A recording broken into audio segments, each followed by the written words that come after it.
আল্লাহর কোন বান্দা যদি কোনো গুনাহ, ইমানদার নাফরমান যদি লাগাতার গুনাহ চলতে থাকে, একটা গুনাহ টানা করতে থাকে, তো আল্লাহ তারে 3টা সাংঘাতিক শাস্তি দেয়।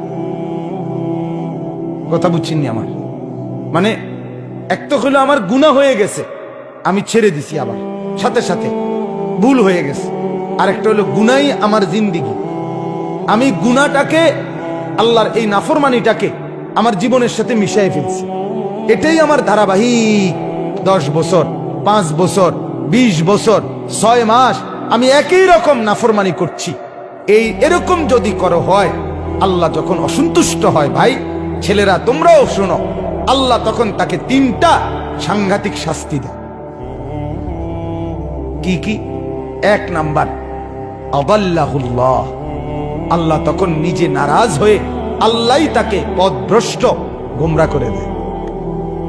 যা, ঠিক আছে বান্দা, আজ 6 মাস আমাকে মনে পড়লো না, আজ 6 বছর আমাকে মনে পড়লো না, আজ 20 বছর এক টানা এই গুনাহ করছো, ছাড়তে পারলা না, ঠিক আছে, লম্বা সময় আজকে আমি সিদ্ধান্ত নিলাম, তুমি বান্দা আদাল্লাহুল্লাহ, আমি তোমাকে গোমরা করে দিলাম, জান্নাতের রাস্তা থেকে সরায় দিলাম, যা নাফরমান, এবার তুই যেদিকে মন চায় যা।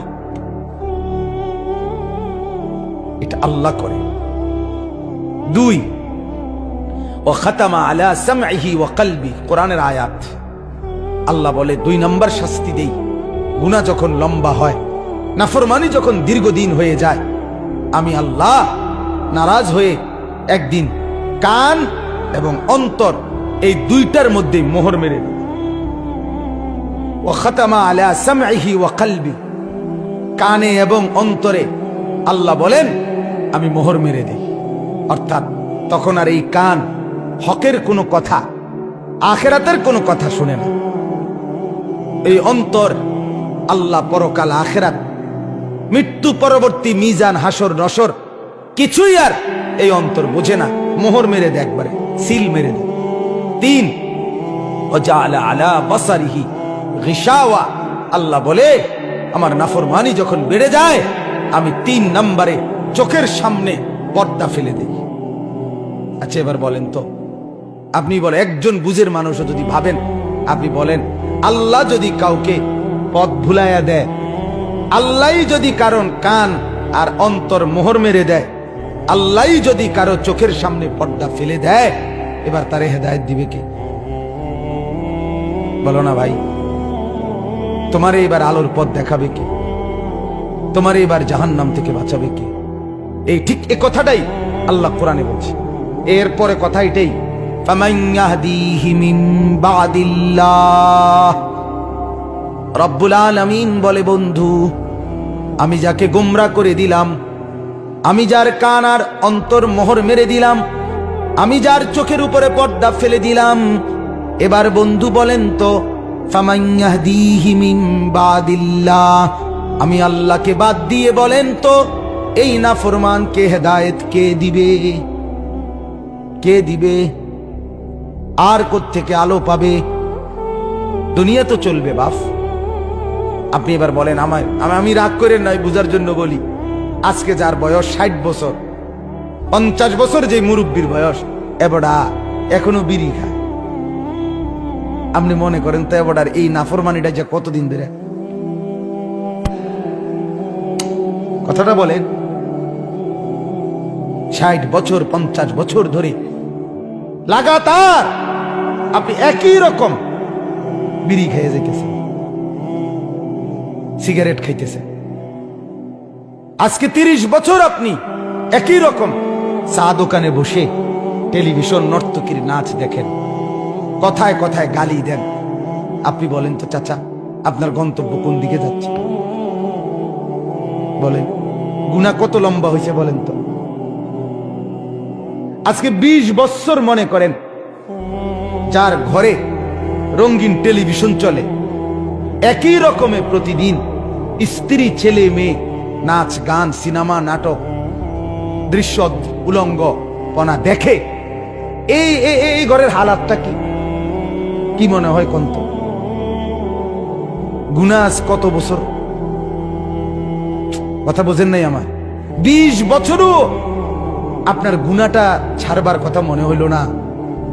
এটা যে এত বড় গুনাহ, এর দূর বিবেকে আসলো না। আপনার পরিণতিটা কি কি মনে হয়? কি মনে হয়?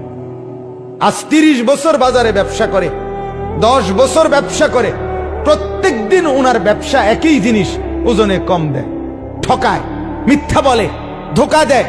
আপনি বলেন তো ওনার পরিণতিটা কোন দিকে যাচ্ছে? বুঝাইতে পারলাম কিনা? ছেলেরা, বাপ, তোমরা এবার বলো, আজ 6 মাস মনে করো, 6 মাস বা 1 বছর তুমি কোনোদিন ফজরের নামাজ একদিনও পড়লা না, তুমি জানো না ফজরের নামাজ কখন পড়ে, কয়টায় পড়ে। বলো না ভাইয়া, তোমার জিন্দেগি কোন দিকে যাচ্ছে? যদি এমন হয় একদিন আর মনে না পড়ে তুমি মুসলমান,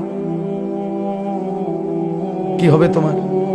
দুনিয়া দুনিয়া চলবে, বাপ, বাত আটকাইবে না, খানা দানা বন্ধ হবে না, বিয়ে শাদিও বন্ধ হবে না, বাচ্চা কাচ্চাও হইব, পেশাব পায়খানাও চলব, ঘুমও আসবে।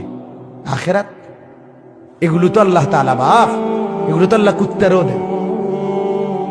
কুত্তাও তো খায়, কুত্তাও তো ঘুমায়, কুত্তাও তো পেশাব পায়খানা করে, কুত্তারও যৌন চাহিদা পূরণ হয়, কুত্তারও বাচ্চা কাচ্চা হয়, হয় না?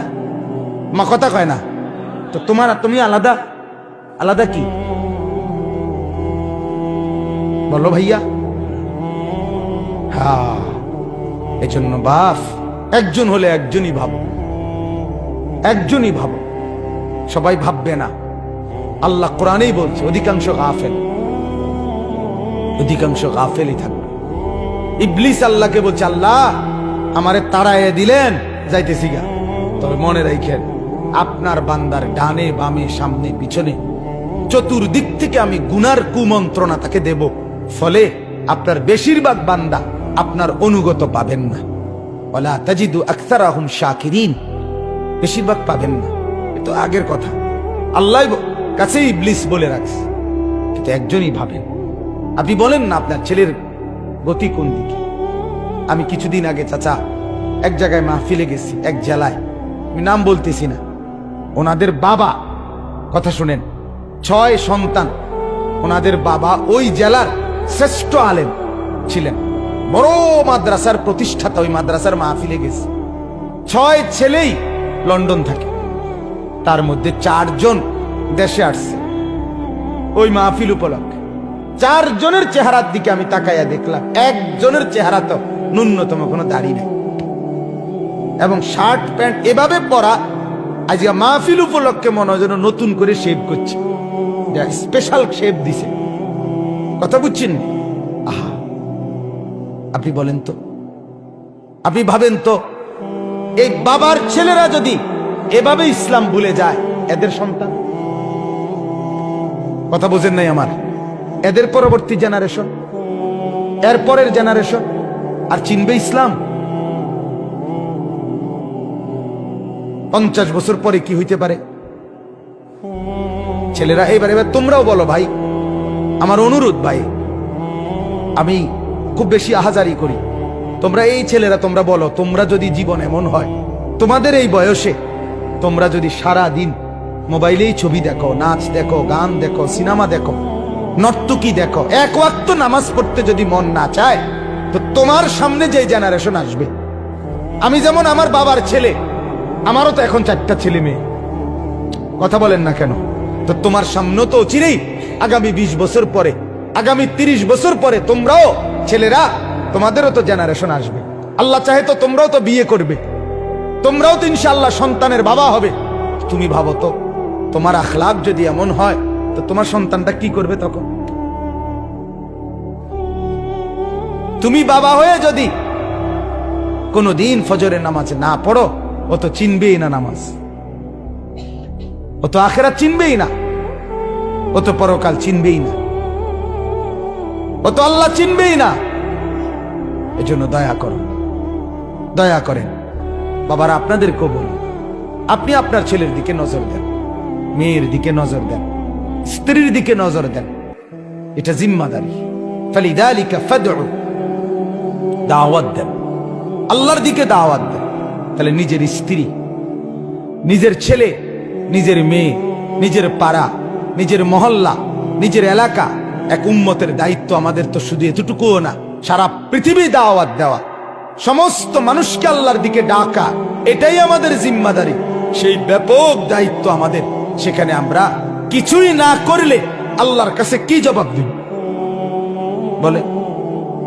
এজন্য দয়া করে প্রত্যেকের কাছে অনুরোধ, আপনারা প্রত্যেকেই দাওয়াত ও তাবলীগের মেহনতে আল্লাহর রাস্তায়, আবারও এই গ্রামে প্রচুর দাওয়াত ও তাবলীগের মেহনত চলছে, বিগত দিনের ইতিহাস এটা, আলহামদুলিল্লাহ।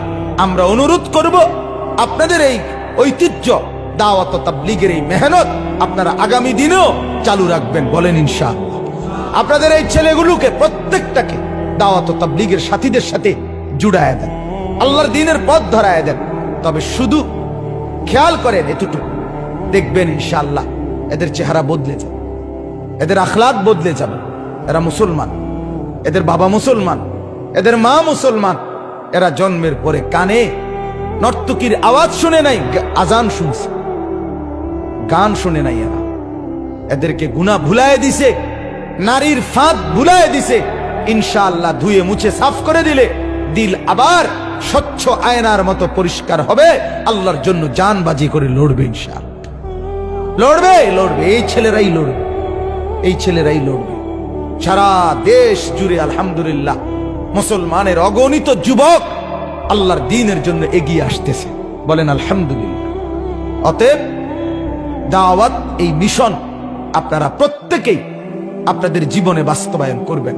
ছেলেরা ইনশাআল্লাহ, যে ছেলেরা আছেন এখানে, ভাই তোমরা ভাই নিয়ত করো, তো এমনি নিয়ত করো না হাত তুলে যে আমরা আল্লাহর রাস্তায় সময় দেবো, ইনশাআল্লাহ নিয়ত করো ভাই। আল্লাহ তাআলা তৌফিক দান করেন, আল্লাহ তাআলা কবুল করেন।